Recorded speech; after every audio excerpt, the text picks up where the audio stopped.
Breaking news on the shooting of two National Guard members in Washington, right near the White House. Jay O'Brien starts us off with the latest on the investigation. Good morning, Jay.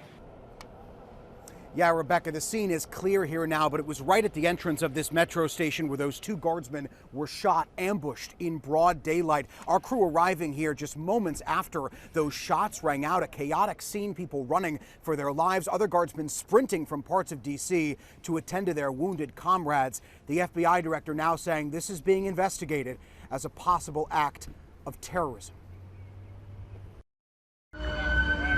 This morning, new details emerging after a gunman shot two National Guardsmen in the heart of the nation's capital, just a block away from the White House, in what investigators are now calling a targeted attack. The National Guard shot in the head.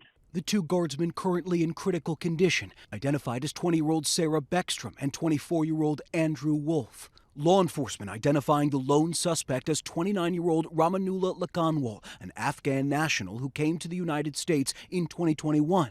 What we know about him is that he drove his vehicle across country from the state of Washington with the intended target of coming to our nation's capital. The CIA director saying this morning, quote, the Biden administration justified bringing the alleged shooter to the United States in September 2021 due to his prior work with the U.S. government, including CIA. Sources telling ABC News Lakanwal was later granted asylum in April 2025 by the Trump administration. Investigators saying the shooter deliberately targeted the two guardsmen as they stood outside a busy metro station. The suspect came around the corner. He immediately started firing a firearm at the two National Guard members. Our own ABC cameraman, Chris Plater, there as it all happened. What I heard were pop, pop, pop, but then boom, boom, boom. And so I'm starting to hear these big guns. People nearby running for their lives.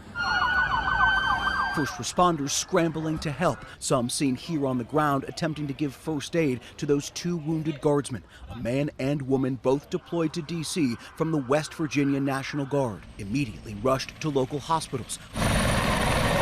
The suspect also wounded. Nearby National Guardsmen jumping into action, subduing the shooter. The reason that this suspect is in custody is because of the bravery of the men and women of the National Guard who responded due to their extensive training to secure American lives today. There was not any further injury and any further shootings.